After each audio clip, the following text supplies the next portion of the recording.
Ketahuilah bahwa ketika kita mengikuti sebuah majelis ilmu, itu sesungguhnya Allah sedang memberikan kepada kita sekian banyak fadilah dan keutamaannya. Karena sungguh sangat mulia orang-orang yang berada di majelis ilmu. Orang-orang yang berada di majelis ilmu adalah orang-orang yang akan dimudahkan baginya jalan menuju surga Allah. Dalam hadis dikatakan oleh Rasulullah SAW, Innal hamdalillah nahmaduhu wa nasta'inuhu wa nastaghfiruh wa na'udzu billahi min syururi anfusina wa min sayyiati a'malina may yahdihillahu fala mudhillalah wa may yudlilhu falan tajida lahu waliyyan mursyida. Asyhadu an la ilaha illallah wahdahu la syarikalah wa asyhadu anna Muhammadan abduhu wa rasuluhu la nabiyya wa la rasula ba'da. Ikhwati fillah rahimani Allah wa iyyakum. Mari sama-sama kita kembali bersyukur kepada Allah Subhanahu wa taala. Alhamdulillah, pada pagi yang penuh berkah ini kita kembali diberikan kemudahan oleh Allah Subhanahu wa taala untuk melaksanakan amal saleh. Mudah-mudahan ibadah subuh kita dicatat sebagai kebaikan yang memperpanjang catatan kebaikan yang mudah-mudahan di akhirat kelak timbangannya semakin berat. Mari sama-sama kita syukuri sehat yang diberikan oleh Allah Subhanahu wa taala, yang mudah-mudahan selalu kita gunakan untuk kebaikan, sebab kalau seandainya sehat itu tidak kita gunakan untuk hal-hal yang baik, kita khawatir justru akan digunakan untuk berbuat hal-hal yang maksiat. Sama-sama kita juga harus bersalawat dan salam untuk Rasulullah sallallahu alaihi wasallam. Allahumma shalli ala Muhammad wa ala ali Muhammad. Mudah-mudahan sosok figur yang telah sempurna menyampaikan syariat Islam dengan berbagai bentuk pengorbanan dan perjuangannya hendaknya kita taati dan kita tauladani. Tidak ada tauladan hidup selain daripada Rasulullah sallallahu alaihi wasallam. Mudah-mudahan di akhirat kelak kita bisa mendapatkan syafaat dari beliau. Amin amin ya rabbal alamin. Ikhwati fillah, kembali pada pagi hari ini kita akan melanjutkan kajian tauhid melalui sebuah buku Al-Muntaqa min Syuruhi Thalathatil Usul. Penjelasan-penjelasan yang datang dari berbagai pakar dan ulama terhadap sebuah kecil yang berjudul Al-Usulul Thalathah. Ini sudah kita bahas sebelum rehab masjid ini, tapi kita berhenti sejenak. Ada mungkin sekitar 3 atau 4 bulan kita tidak melanjutkan kajian ini. Tetapi alhamdulillah pada pagi hari ini kemudian Allah kembali memudahkan kita untuk melanjutkannya. Barangkali sebelum kita masuk pada poin yang akan kita sampaikan pada pagi hari ini, mungkin perlu untuk diingatkan sampai di mana dulu pembahasan kita. Ketika kita bicara al-usulul tsalatsa, ada 3 pondasi utama dalam hidup ini yang harus kita pahami dalam agama kita. Yang pertama adalah ma'rifatullah, yang kedua adalah ma'rifatu dinil islami bil adillah, sedangkan yang ketiga adalah ma'rifatu nabihi Muhammadin sallallahu alaihi wasallam. Jadi ada 3 pondasi utama yang harus kita pahami secara baik dalam beragama. Yang pertama adalah ma'rifatullah, mengenal Allah. Ini alhamdulillah dan dalam beberapa pertemuan dulu sudah kita bahas dan sudah kita sampaikan bagaimana kita harus mengenal siapa Rabb kita, siapa Allah yang kita sembah itu. Dan yang kedua adalah ma'rifatu dinil islami bil adillah, bagaimana kita juga harus mengenali agama Allah, mengenali Islam bil adillah, dengan dalil-dalilnya. Kita dulu berhenti sampai pada poin yang kedua ini, ma'rifatu dinil Islam. Sudah kita sampaikan juga bahwa maratibu dinil Islam itu ada tiga. Ada tiga tingkatan yang harus kita pahami dalam syariat Islam ini, dalam agama Islam. Al-Islam wal iman wal ihsan. Ada Islam, ada iman, dan ada ihsan. Tiga tingkatan ini diambil dari hadis Jibril. Hadis Jibril itu maksudnya dia diistilahkan dengan hadis Jibril. Itu adalah hadis yang menceritakan dialog antara Rasul dengan Jibril ketika Jibril datang menyerupai seorang pemuda sebagai seorang musafir, seorang pemuda yang tidak dikenal oleh para sahabat ketika itu. Lalu ia menghampiri Rasulullah Sallallahu Alaihi Wasallam kemudian bertanya. Pertanyaan Jibril kepada Nabi ketika itu adalah, ya Muhammad, ma huwal Islam? Ya Muhammad, ma huwal iman? Kemudian ma huwal ihsan?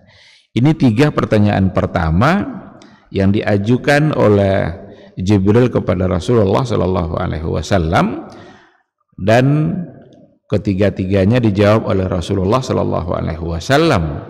Tetapi Jibril ketika mendengarkan jawaban itu, Jibril malah mengatakan, sadaqta, kamu benar.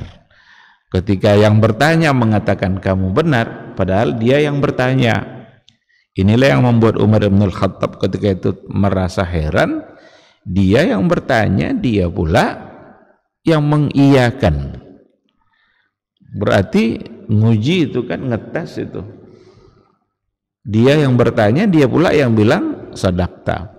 Ternyata Jibril ketika itu dia bertanya itu tujuannya sesungguhnya adalah untuk memberikan pelajaran kepada yang mendengarnya, untuk memberikan pelajaran kepada sahabat-sahabat yang lain agar mereka tahu apa yang dimaksud dengan Islam, apa yang dimaksud dengan iman, dan apa pula yang dimaksud dengan ihsan.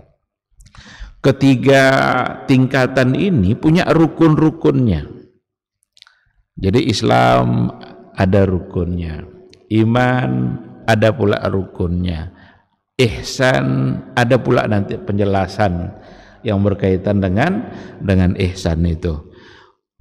Untuk arkanul Islam itu ada 5. Untuk arkanul Islamnya ada 5. Kita berhenti dalam penjelasannya sebelum ini pada poin yang pertama, karena yang pertama dan yang terpenting dari yang 5 itu adalah syahadatu alla ilaha illallah wa anna muhammadar rasulullah. Kemudian wa iqamus shalah wa ita'uz zakah wa shaum ramadan wa hajju baitillahil haram. Syahadatu alla ilaha illallah wa anna muhammadar rasulullah, ini adalah rukun yang pertama dari Islam itu sendiri. Belum kita akan mendapatkan beban apapun, belum akan mendapat kewajiban apapun sebelum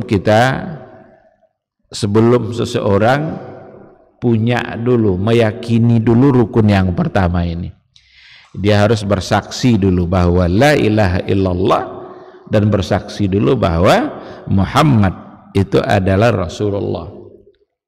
Nabi Muhammad sallallahu alaihi wasallam itu adalah sebagai utusan Allah yang beliau dipercaya untuk membawa sebuah risalah. Dalil-dalilnya barangkali mudah-mudahan kita masih ingat, dan tentu saja karena ini adalah poin penting dari Islam itu sendiri, dari rukun Islam itu sendiri, maka ini juga menjadi hal yang terpenting untuk kita pahami dan untuk kita kuasai, kita yakini dan kita amalkan dalam kehidupan keseharian kita. Apalagi la ilaha illallah sebagai lafaz tauhid, sebagai lafaz iman yang akan ditimbang nanti di akhirat kelak. Bahkan kalau seandainya lafaz tauhid la ilaha illallah Muhammadar Rasulullah benar-benar berkualitas, maka itu adalah sesuatu yang akan membuat dia bisa masuk surga. Seperti yang pernah kita sampaikan sebuah kisah seorang sahabat Rasulullah sallallahu alaihi wasallam yang belum lama ia mengucapkan dua kalimat syahadat itu, belum punya modal yang banyak untuk ibadah-ibadah yang lain, baru dia masuk Islam.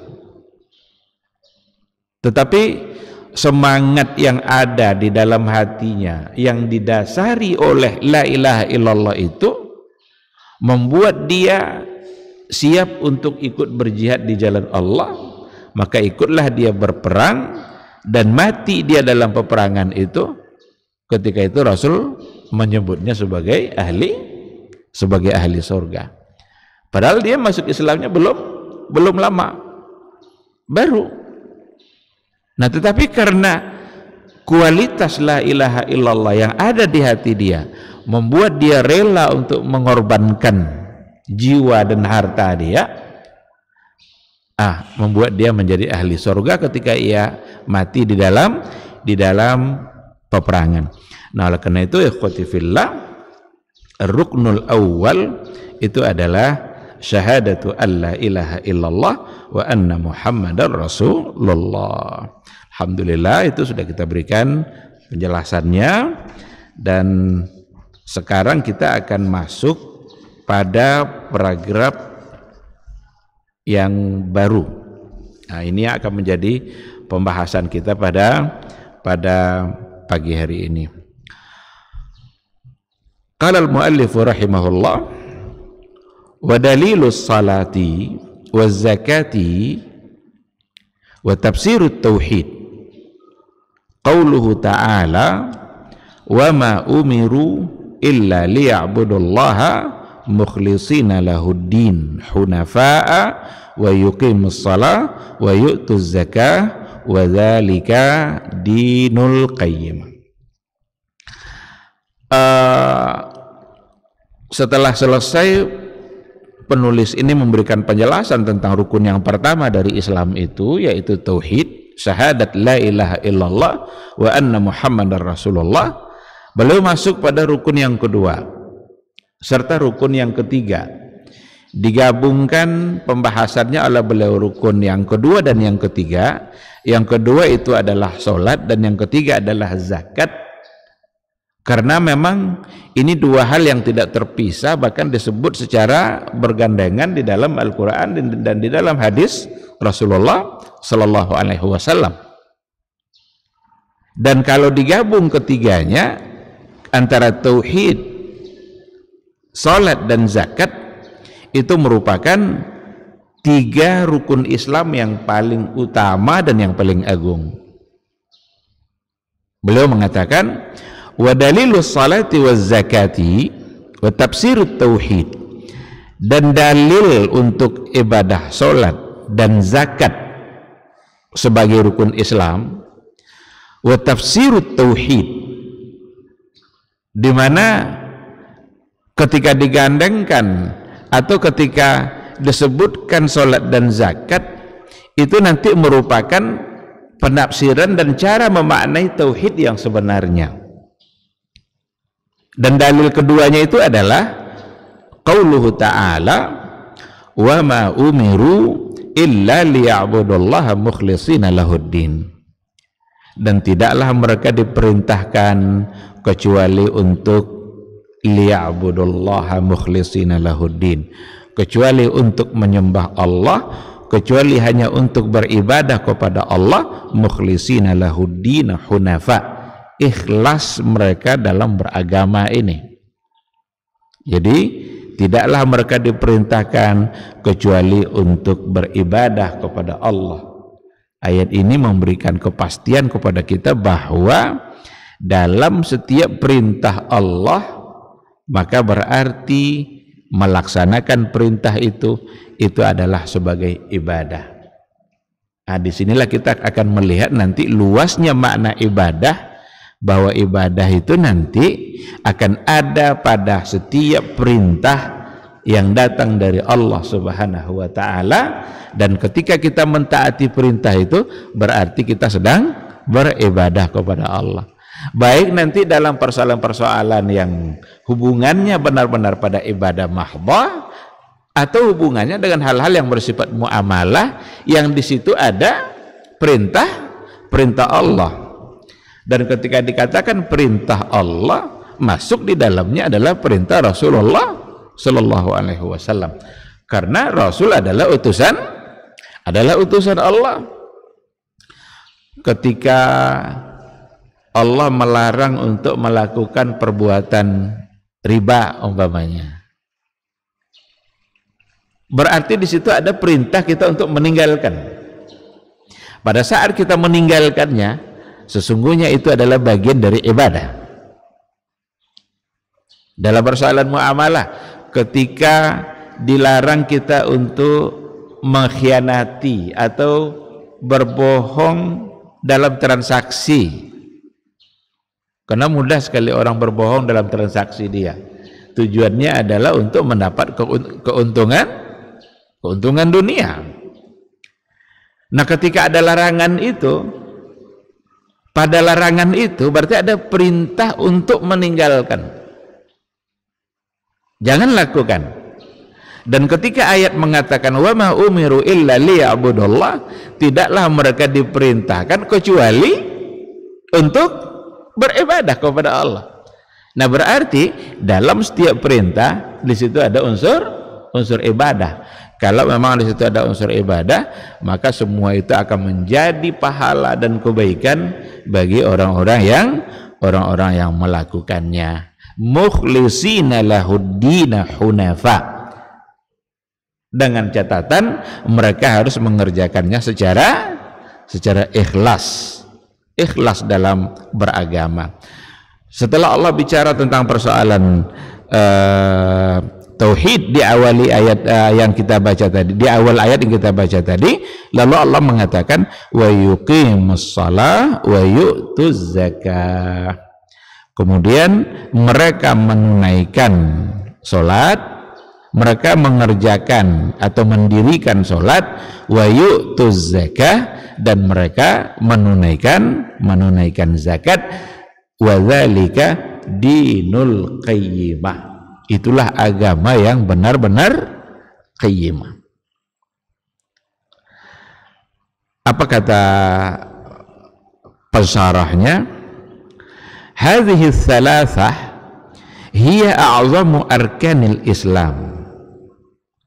Tiga hal yang pertama dari rukun Islam ini adalah a'zamu arkanil Islam. Rukun Islam yang paling asasi, yang paling utama. Apa yang tiga itu? Tauhid, syahadat alla ilaha illallah wa anna muhammadar rasulullah, kemudian iqamus shalah wa ita'iz zakah. Ini tiga. Dan tiga hal inilah yang termaktub dalam ayat yang tadi itu. Wal kitabu was sunnah tajma' bainaha fi mawadhi' muta'addidah.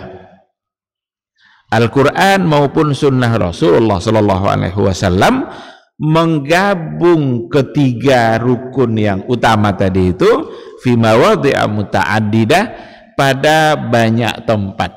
Jadi tidak hanya pada satu ayat saja, bahkan pada banyak ayat dan juga pada hadis Rasul disebut ketiga hal ini karena dia adalah a'zamu arkanil Islam. Ayat yang pertama yang kita baca tadi itu menggabungkan ketiga hal itu, tauhid, salat, zakat. Wa ma umiru illa liya'budullaha mukhlishina lahuddin hunafa, itu persoalan tauhid. Wa yuqimus shalah, itu salat. Wa yu'tuz zakah, itu adalah persoalan zakat. Bahkan Allah menyebut setelahnya wa dzalika dinul qayyimah. Setelah menyebutkan yang tiga ini, inilah benar-benar agama yang lurus, yang benar-benar kokoh. Setelah menyebut yang tiga ini, maka wajar untuk dikatakan a'zamu arkanil Islam. Ada dalam ayat yang lain umpamanya fa in tabu wa aqamus shalah wa atauz zakah fa ikhwanukum fid din. Seandainya mereka telah bertaubat, kalau telah bertaubat berarti persoalan tauhid, wa aqamus shalah, dan mereka telah mendirikan salat, wa atauz zakah, dan mereka juga telah menunaikan zakatnya, fa ikhwanukum fid din, maka orang-orang seperti itu adalah saudara-saudara kalian seagama. Berarti pantas disebut sebagai saudara. Innamal mu'minuna ikhwah, karena persaudaraan yang sesungguhnya itu adalah persaudaraan yang disebabkan oleh iman. Sekarang fa in tabu, jika mereka taubat, orang-orang yang bertaubat itu adalah orang-orang kembali kepada Allah Subhanahu wa taala. Orang-orang yang bertaubat adalah orang-orang yang kembali sadar, dan di sini ada persoalan iman dan persoalan tauhid. Maka taubat itu adalah sesuatu yang sangat dicintai oleh Allah Subhanahu wa taala, karena seseorang sadar dengan kesalahannya dan sadar dengan kebesaran Allah tempat dia mengadu. Nah, jadi dalam ayat, dalam hadis banyak disebutkan tiga hal ini secara bersamaan, dan itu menunjukkan bahwa ketiga-tiganya adalah a'zamu arkanil Islam, rukun Islam yang paling utama.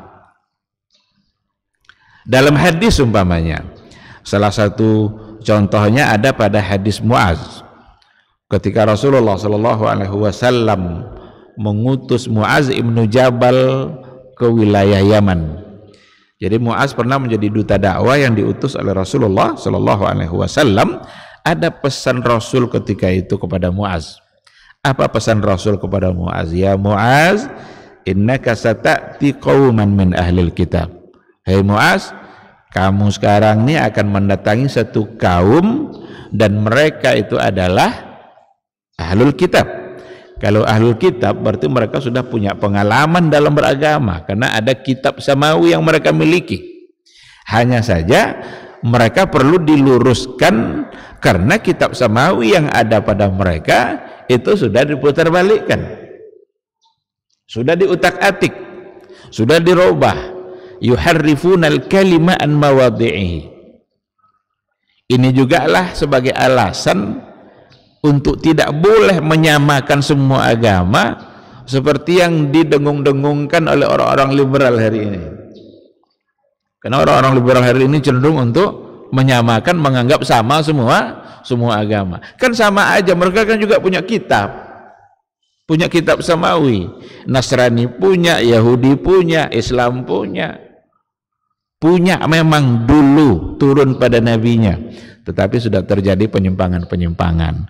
Kalaulah seandainya memang sama, tidak mungkin Nabi mengutus Muaz untuk kembali mendakwahi mereka. Ketika diperintahkan untuk mendakwahi mereka, mengajak mereka kepada kebenaran, itu artinya bahwa mereka telah menyimpang. Qul ya ahlal kitab ta'alau ila kalimatin sawa. Hai ahlul kitab, ayo kita kembali kepada satu kata. Kalau dikatakan kembali berarti sudah melenceng, sudah menyimpang, sehingga perlu diajak untuk kembali. Maka 3 pesan utama yang perlu disampaikan oleh Muaz yang disampaikan oleh Rasul kepada beliau. Apa 3 pesan pertama itu?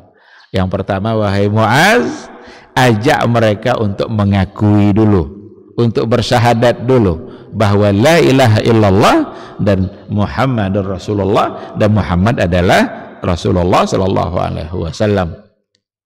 Kalau mereka sudah menerima itu, fa inhum qabilu dzalik, kalau mereka sudah terima, mau bersaksi, apa kata Rasul ketika itu? Akhbirhum bi annallaha qad iftarada alaihim 5 salawat. Kabarkan kepada mereka, sampaikan kepada mereka bahwa sesungguhnya Allah mewajibkan kepada mereka salat yang 5 waktu.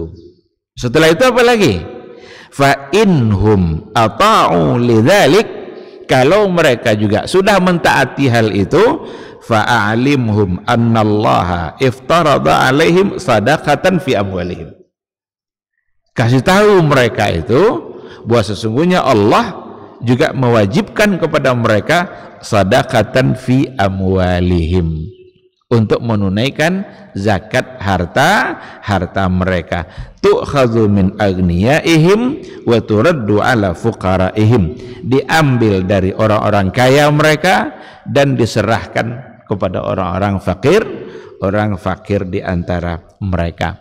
Hadis Muaz ini persis sejalan dengan 2 ayat yang kita baca di atas, menggandengkan, menyebutkan 3 rukun Islam pertama: tauhid, salat, zakat, a'zamu arkanil Islam. Ini pesan Nabi kepada Muaz, agar Muaz menyampaikan hal itu kepada ahlul kitab yang ada di wilayah Yaman.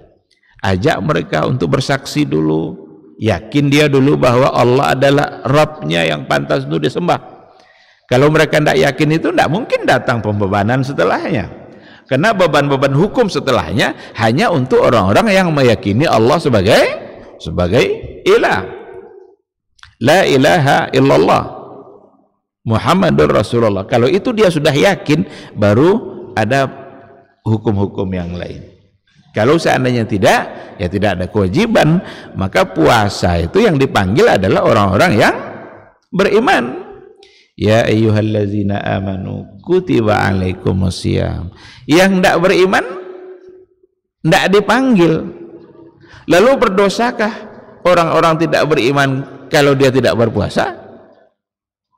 Orang-orang kafir itu kalau tidak berpuasa berdosa tidak dia? Boleh kita balik pertanyaan itu. Kalau dia puasa berpahala tidak kira-kira? Jadi tidak ada gunanya. Buat apa dia capek-capek puasa tidak akan berpahala? Oh, enak-enak aja dia tidak berpahala. Dosanya sudah include pada kekufurannya. Karena dosa kufur yang ada pada dia itu mengalahkan semua dosa-dosa yang lain. Jadi kekufuran yang ada pada pribadi dia itu dosanya sangat besar sekali, membuat dia akan masuk nerakanya Allah. Jadi kalaupun dia beribadah, melaksanakan kebaikan, maka tidak akan ada pahalanya di sisi Allah. Kalau ada kebaikan yang dilakukan oleh mereka, itu menjadi habaan mansura, bagaikan debu yang berterbangan. Kan ada kan, mathalul ladzina kafaru a'maluhum, perumpamaan orang-orang kafir, amalan-amalan mereka itu seperti apa? Karamadin istaddat bihir rihu fi yaumin asib. Itu sama seperti tumpukan debu yang tinggi, tetapi tidak ada kekuatannya, tidak ada tempat bergantungnya. Sekali datang angin, itu akan menghilangkan tumpukan debu yang begitu besar. Allah tidak terima, tidak ada tempat bergantungnya, tidak kokoh dia. Tapi ketika orang-orang yang beriman kepada Allah lalu beramal soleh, kokoh dia, ada tempat bergantungnya, dicatat oleh malaikat Allah, maka ia tidak akan haba'an mansura. Nah, oleh karena itu tauhid kalau sudah diterima, setelah itu barulah datang kewajiban-kewajiban yang lain. Setelahnya dua kewajiban utama setelah tauhid. Yang pertama adalah salat dan yang kedua adalah zakat. Ketika dikatakan oleh penulis ini atau oleh pengarang buku ini wa tafsirut tauhid. Bagaimana kita memahami kata wa tafsirut tauhid? Ketika dikatakan salat, dikatakan zakat, wa tafsirut tauhid, maka kita dapat paham dan memahaminya bahwa bukti tauhid yang sesungguhnya, bahwa kita benar-benar bertauhid kepada Allah, itu sesungguhnya kunci utamanya ada pada tauhidul ibadah. Ada pada tauhidul ibadah dalam artian ifradullahi ta'ala bil ibadah. Bagaimana kita mengesahkan Allah dalam ibadah kita. Dan ibadah yang paling utama itu ada dua, salat dan zakat. Dan itu adalah tauhid uluhiyah. Oleh karena itu, yang akan membuat kita benar-benar dianggap bertauhid kepada Allah itu tidak semata-mata pada rububiyah. Itu makna dari kata wa tafsirut tauhid. Kan dulu sudah pernah kita berikan penjelasan. Apa penjelasan yang pernah kita sampaikan dulu? Tauhid itu secara garis besar bisa dipahami dari tiga sisi. Ada tauhid rububiyah, ada tauhid uluhiyah, ada tauhidul asma'i was sifat. Tauhidur rububiyah, alhamdulillahi rabbil alamin. Segala puji bagi Allah, Rabb al-alamin. Apa makna Rabb al-alamin ini? Apa penafsiran dari kata Rabb rububiyah yang diambil dari kata Rabb itu nanti akan ditafsirkan oleh ayat-ayat yang lain banyak sekali. Apa contohnya? Sabbihisma rabbikal a'la. Rabbikal a'la ini sama enggak maknanya dengan Rabbil alamin yang tadi itu? Sama. Karena ayat ini menjelaskan ayat yang tadi. Sabbihisma rabbikal a'la alladzi khalaqa fasawwa walladzi qaddara fahad. Ini bagian dari rububiyah. Maka rububiyah itu adalah pekerjaan atau perbuatan-perbuatan Allah yang wajib kita yakini, dan memang hanya Allah yang bisa melakukan itu. Yang lain tidak bisa. Yang mencipta hanya Allah, yang mengatur rezeki kita hanya Allah, yang menentukan takdir kita hanya Allah, yang menyempurnakan kita juga adalah Allah. Allah tentukan takdir. Seorang ini umurnya berapa, kalau dia nikah nanti jumlah anaknya berapa, anaknya nanti umurnya sampai kapan. Tidak ada kita yang bisa protes. Maka rububiyah itu bagaimana kita meyakini perbuatan-perbuatan Allah, seperti Dia sebagai Khalik, Dia sebagai Razik, pemberi rezeki, Dia yang mengatur alam, Dia yang menentukan takdir, Dia yang mendatangkan musibah, Dia yang menyembuhkan. Itu semua adalah bagian dari rububiyah yang wajib kita yakini. Tapi kalau seandainya berhenti pada rububiyah saja, belum membuat seseorang menjadi muslim yang sesungguhnya. Kalau berhenti pada rububiyah. Kenapa demikian?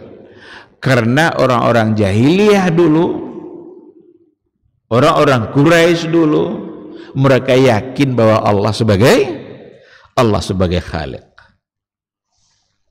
La in sa'altahum man khalaqas samawati wal ard la yaqulunna Allah. Jika kamu tanya mereka, wahai Muhammad, siapa yang menciptakan langit dan bumi? La yaqulunna Allah. Mereka akan berkata yang menciptakannya adalah Allah. Berarti mereka yakin bahwa Allah sebagai Khaliq. Yakin dia. Maka tidak boleh berhenti sampai di situ. Harus digabungkan padanya tauhidul uluhiyah, Tauhidul uluhiyah inilah yang akan membuat kita benar-benar menjadi seorang muslim. Ketika kita sudah mengesahkan Allah dalam ibadah. Apa contoh ibadah? Ini yang dua, ini yang paling asasi.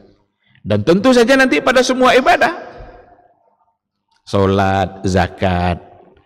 Disebutkan salat dan zakat dalam ayat-ayat dan hadis yang kita sebutkan tadi, itu menggambarkan bahwa tauhid yang sesungguhnya yang akan membuat kita benar-benar bertauhid kepada Allah itu ada pada persoalan ibadah yang harus kita murnikan ikhlas semata-mata hanya karena Allah Subhanahu wa ta'ala. Jadi jangan dianggap remeh persoalan ibadah. Doa itu ibadah. Bahkan dalam hadis dikatakan ad-doa mukhul ibadah. Doa itu adalah mukhnya ibadah. Mukh itu kalau dalam bahasa Arab ada di antara maknanya otak. Mukh. Kalau ada orang Arab bilang anta ma fi mukh, katanya, kamu tidak punya otak. Jadi intisari dari ibadah itu ada pada doa. Berarti tauhidul uluhiyah dalam persoalan doa hanya kepada Allah. Barang siapa yang sudah mencampuri doanya, tidak lagi murni kepada Allah, berarti dia bermasalah dalam persoalan tauhidul uluhiyah. Bermasalah dalam persoalan uluhiyahnya. Karena doanya tidak lagi murni kepada Allah. Apa contoh doa yang tidak lagi murni kepada Allah? Meminta kepada selain Allah, atau membawa orang-orang besar yang dianggap keramat dalam doanya, seolah-olah nanti doa ini lambat terkabul kalau tanpa perantara orang-orang soleh yang dianggap keramat. Ini sesungguhnya sudah menjadi bagian dari kesyirikan. Sebab ayat mengatakan iyyaka na'bud wa iyyaka nasta'in. Iyyaka na'bud, hanya engkau yang saya sembah ya Allah. Wa iyyaka nasta'in, dan hanya engkau tempat kami meminta. Nasta'in, isti'anah. Jadi isti'anah hanya kepada Allah Subhanahu wa ta'ala. Meminta hanya kepada Allah. Doa hanya pantas diminta, disampaikan kepada Allah, karena Allah lah yang mengabulkan doa. Allah lah yang bisa, dan hanya Dia yang bisa. Tidak ada satupun orang yang bisa mengabulkan permohonan dalam bentuk doa-doa yang memang hanya pantas diberikan kepada Allah Subhanahu wa ta'ala. Itu adalah bagian dari tauhidul uluhiyah. Tauhid ifradullahi fil ibadah, mengesahkan Allah di dalam ibadah. Apa contoh ibadah yang lain? Menyembelih, az-zabhu itu ibadah. Az-zabhu itu iraqatud dam. Apa contoh az-zabhu yang dalam hal ibadah? Akikah, kurban. Akikah itu kan bagian dari ibadah. Kurban juga bagian dari ibadah. Dan itu iraqatud dam, menyembelih. Menyembelih hanyalah semata-mata atas nama Allah Subhanahu wa ta'ala. Seandainya ada orang menyembelih tapi tujuannya sudah tujuan-tujuan yang lain. Apa contoh tujuan yang lain? Untuk sesembahan. Kepalanya nanti mesti dibuang ke kaki bukit mana agar kita terhindar dari gangguan-gangguan makhluk halus.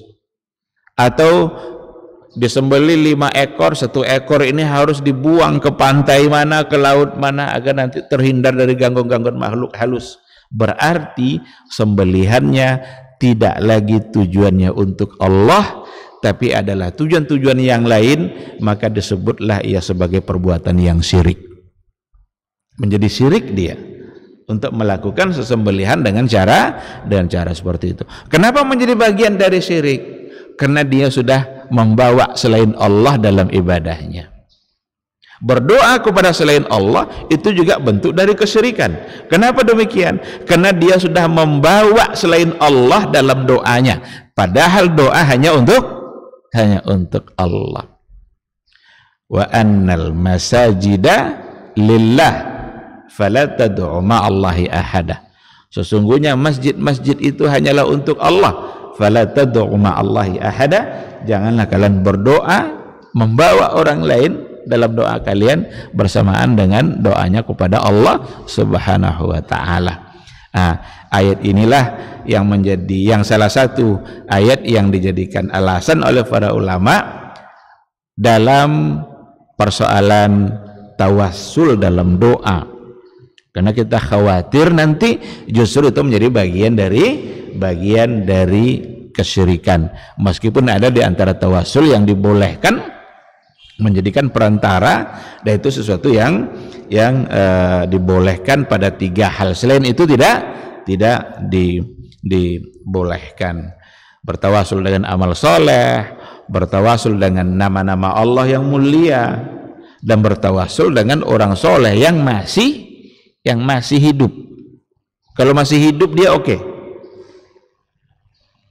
Seorang anak temui orang tuanya, minta dia agar orang tuanya mendoakan. Pak, Bu, tolong doakan saya besok mau ujian skripsi umpamanya. Boleh enggak? Boleh. Kenapa demikian? Karena masih hidup. Ada kiai, ada ulama besar, orang alim, orang soleh, temui dia. Pak Kiai, Pak Ustadz, tolong doakan saya. Mudah-mudahan keluarga saya aman-aman, keluarga saya hidup tentram, tolong doakan. Boleh enggak? Boleh, karena masih hidup dan dia bisa untuk berdoa kepada Allah. Tapi kalau sudah meninggal, ini ada kuburan soleh nih ya. Datang kita ke kuburan orang soleh itu, berdoa kepada dia atau minta didoakan. Pak Kiai, tolong doakan saya biar cepat dapat jodoh. Boleh enggak? Sudah tidak dibolehkan lagi. Kenapa demikian? Dia aja udah mati. Ini kadang yang banyak dilakukan oleh sebagian orang hari ini dan begitu susah untuk diingatkan. Maka dicarilah kubur-kubur keramat itu entah kemana-mana sebagai tawassul dalam doa dia, dan dengan cara itu dia menganggap bahwa doanya akan cepat didengarkan oleh Allah Subhanahu wa ta'ala. Ingat, fala tad'u ma'allahi ahada. Kita harus benar-benar menjaga tauhid kita, karena kalau tauhid yang sudah bermasalah itu akan benar-benar akibatnya parah nanti di akhirat kelak.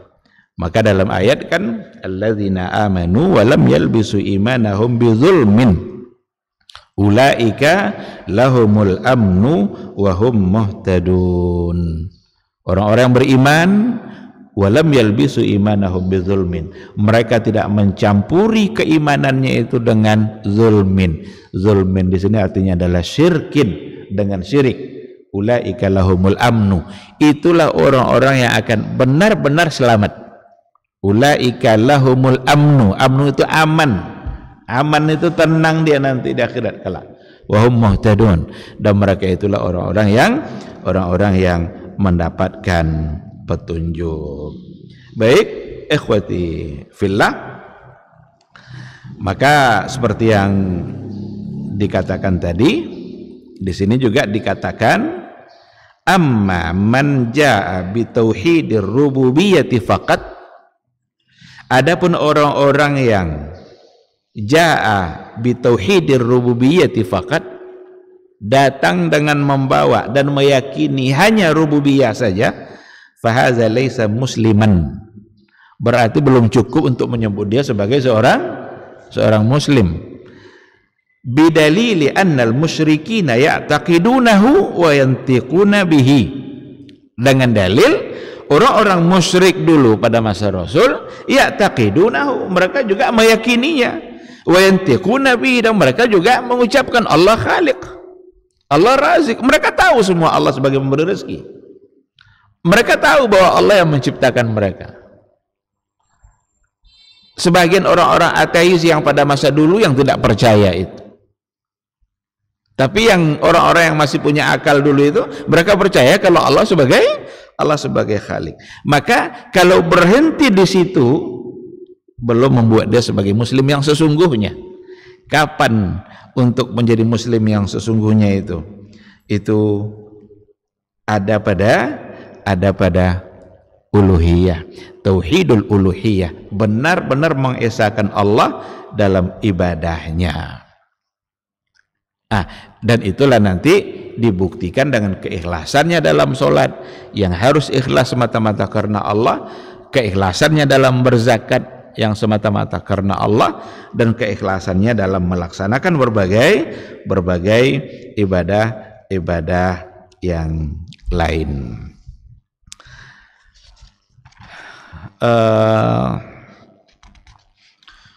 Mungkin poin ini saja yang kita bahas pada pagi hari ini.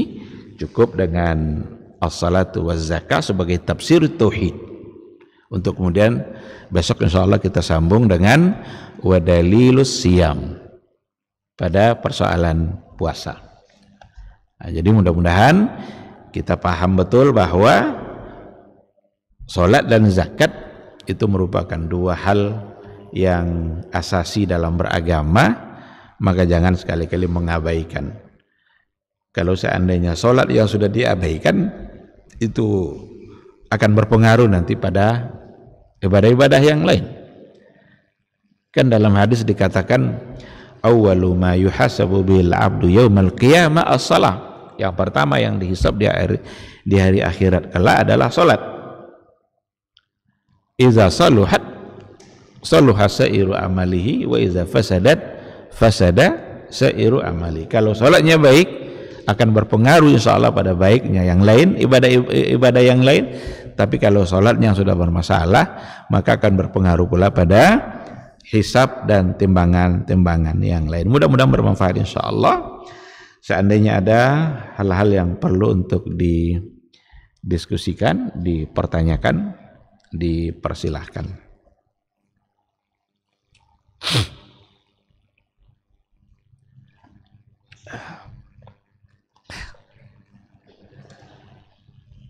Fadhal. Waalaikumsalam warahmatullahi wabarakatuh.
Assalamualaikum warahmatullahi wabarakatuh.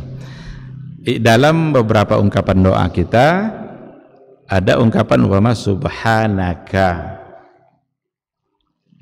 dan akhir doa kita juga diminta subhanakallahumma. Subhanaka di situ adalah Allah, karena kita sedang mengkhitab Allah. Maha suci Engkau ya Allah. Subhanakallah, Maha suci Engkau ya Allah. Maka kalau seandainya tujuannya adalah untuk itu, tentu tidak mengapa. Tapi kalau Rabbika, Rabb itu adalah Allah, kalau kah itu nanti kembalinya lagi kepada Allah, tentu akan bermasalah. Berarti Rabb ini punya Rabb lagi, tentu akan salah kan? Kalau dalam seperti itu, biasanya kalau bukan pada doa, hadis itu nanti kembalinya kepada Nabi Muhammad Sallallahu Alaihi Wasallam. Karena Rabb kamu, karena Nabi Muhammad yang menyampaikan bahwa Allah itu adalah Rabb. Jadi memang perlu untuk dihindari kalau tujuannya seperti tadi. Tapi kalau tujuannya K itu adalah untuk mengagungkan Allah, maka tentu saja tidak mengapa. Cuma kadang-kadang memang kita tidak menyadari dalam ungkapan itu, tetapi kita yakin bahwa apa yang kita ucapkan itu bukanlah artian yang bahwa dhamir K yang ada di situ itu adalah sebagai Rob lagi bagi Allah. Tentu tidak akan ada yang meyakininya seperti itu. Itu untuk yang pertama. Sedangkan untuk yang kedua, pada al-asma wa sifat, bagaimana kita mengesahkan Allah, mentauhidkan Allah pada nama dan sifat. Allah itu punya nama, Allah itu punya sifat. Di antara nama-nama Allah yang mulia itu disebut dengan Asmaul Husna. Nama-nama Allah yang mulia yang berjumlah 99. Karena dalam hadis dikatakan oleh Rasulullah SAW, Inna lillahi tis'a wa tis'ina isman mi'atun illa wahidah faman ahsaha dakhalal jannah. Allah itu punya 99 nama, 100 kurang 1. Sudah disebut 99, disebut lagi 100 kurang 1. Faman ahsaha dakhalal jannah. Siapa yang menguasainya, menghafalnya, masuk surga. Itu hadis. Dan hadisnya sahih insyaallah. Menghafal maksudnya di situ, ini sudah sering juga kita sampaikan dalam majelis ini, itu bukan sekadar menghafal lafaz, tapi menjaga makna yang ada pada lafaz. Bukan sekadar dia mengetahui bahwa Allah basir, tapi bagaimana pengamalan basir dalam kehidupan dia. Ketika kakinya ingin melangkah ke tempat maksiat, ingat dia bahwa Allah itu basir. Tidak jadi dia melangkah, berarti dia mengamalkan makna dari basir. Ini yang masuk surga. Jadi faman ahsaha, kata Ibnu Hajar al-Asqalani, faman hafizaha itu pada dua hal, hifzul labs wa hifzul amal. Bagaimana dia menjaga dan memahami maknanya, sekaligus hifzul amal, menjaga pengamalan dari makna.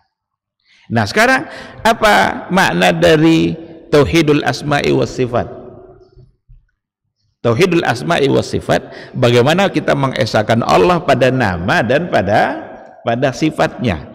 Setiap nama itu pasti akan menjadi sifat, dan tidak setiap sifat lalu menjadi nama. Jadi ketika ada satu sifat yang dimiliki oleh Allah, apakah itu sifatnya yang berhubungan dengan al-af'al, atau sifatnya yang berhubungan dengan zat, kalau itu adalah untuk Allah dan milik Allah, berarti hanya Allah yang memiliki itu substansinya.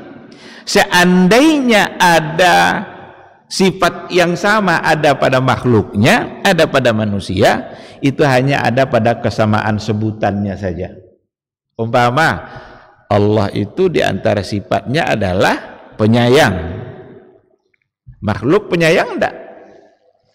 Ada enggak sifat sayang pada makhluk? Ada. Tetapi itu hanya kesamaan pada sebutan. Enggak akan pernah sama sayangnya makhluk dan sayangnya Allah. Yang harus kita yakini tadi adalah kita tauhidkan bahwa Allah lah yang maha penyayang itu, dan tidak ada orang lain, makhluk lain yang memiliki sifat yang sama. Ketika dikatakan afun ghafur, afu ghafur, maha pemaaf, manusia ada enggak yang pemaaf? Ada, tapi kesamaannya hanya pada sebutan. Yang afun yang sesungguhnya ada pada Allah yang maha, karena Allah itu siap untuk mengampuni dosa-dosa hambanya, hatta walau kana misla zabadil bahri, meskipun dosa dan kesalahannya sama banyaknya dengan buih di laut. Begitulah maha pemaafnya Allah. Manusia ada sifat pemaaf pada dia, tapi kadang-kadang untuk hal yang sepele saja mereka tidak bisa maafkan. Tergeser aja mobilnya sedikit, tidak bisa dimaafkan. Oh, tidak bisa, ini harus ganti ini. Kalau enggak ke polisi kita. Padahal cuma mobil yang tergeser. Maaf apa namanya itu kalau begitu? Kalau Allah siap memaafkannya, walaupun dosanya misla zabadil bahri, sama banyaknya dengan buih di laut. Nah, maka kita meyakini bahwa yang afun itu hanya Allah, ghafur itu hanya Allah, tawwab itu hanya Allah. Sekarang boleh tidak disematkan nama itu kepada hamba? Nah, kan gitu. Boleh tidak disematkan? Biasanya kalau ingin membawa Asmaul Husna dalam sebuah nama, biasanya diikutkan dengan kata Abdu. Umpamanya Abdul Tawwab, Abdul Ghafur, Abdul Rahim, Abdullah. Boleh tidak dikasih nama Tawwab saja tanpa Abdu? Wallahu alam kalau yang seperti itu. Tapi kalau untuk Allah tidak boleh. Enggak tahu, saya pernah mendengar satu kejadian, tapi entah ini saya dengar saja, tidak saya baca dan tidak tahu apakah memang benar atau tidak. Ada seseorang di sebuah negara itu anaknya lahir diberinya nama Allah. Saat itu juga anaknya mati. Saat itu anaknya mati. Jadi tidak boleh memberi nama untuk lafaz Allah, karena itu adalah lafzul jalalah. Lafzul jalalah itu memang satu nama kebesaran yang hanya ada pada Allah dan hanya untuk Allah. Adapun yang lain seperti Rahman, kadang diberi Rahman apa gitu. Wallahu alam. Sebaiknya memang dengan kata abdu untuk menggambarkan bahwa dia adalah hamba Allah yang maha penyayang. Maka kata Rasul, sebaik-baik nama itu adalah Abdullah wa Abdurrahman dan Abdullah gitu ya. Ada disebutkan oleh Nabi, dan itu semuanya dengan membawa kata abdu, untuk mengatakan bahwa dia adalah hamba Allah. Wallahu subhanahu wa ta'ala a'lam. Ada lagi?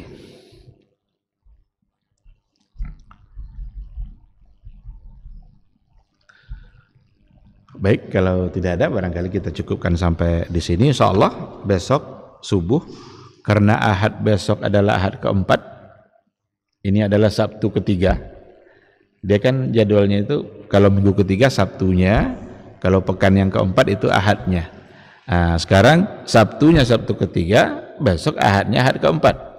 Nah, berarti insya Allah besok kita akan menyambung kajian kita, dan kita akan masuk pada wadalilus siyam wadalilul hajj sebagai penyempurna dari penjelasan rukun Islam. Terima kasih. Mudah-mudahan majelis ini diridhai oleh Allah Subhanahu wa taala, menjadi catatan kebaikan bagi kita dan menjadi wasilah insyaallah untuk mendapatkan kemuliaan kita di sisi Allah Azza wa Jalla. Subhanakallahumma bihamdika asyhadu an la ilaha illa anta astaghfiruka wa atubu ilaik. Wassalamualaikum warahmatullahi wabarakatuh. Dr. Dasman Yahya Ma'ali LCMA Hafizahullah, Dr. Helmi Basri LCMA Hafizahullah, Dr. Hidayatullah Ismail LCMA Hafizahullah. Ketahuilah bahwa ketika kita mengikuti sebuah majelis ilmu, itu sesungguhnya Allah sedang memberikan kepada kita sekian banyak fadilah dan keutamaannya. Karena sungguh sangat mulia orang-orang yang berada di majelis ilmu. Orang-orang yang berada di majelis ilmu adalah orang-orang yang akan dimudahkan baginya jalan menuju surga Allah. Dalam hadis dikatakan oleh Rasulullah sallallahu alaihi wasallam, "Man salaka tariqan yaltamisu fihi ilman, sahalallahu lahu tariqan ilal jannah." Barang siapa yang menempuh satu jalan di mana tujuannya adalah untuk mendapatkan ilmu, maka Allah akan mudahkan baginya jalan menuju surga. Surga itu perlu iman, dan mendapatkan surga itu perlu ilmu. Maka di majelis ilmu lah kita bisa menumbuhkan iman kita, dan di majelis ilmu lah kita bisa mendapatkan ilmu pengetahuan. Maka sering-seringlah menghadiri majelis yang bisa menambah iman kita dan juga bisa menambah ilmu, agar surga Allah itu benar-benar semakin dekat dengan kita bersama.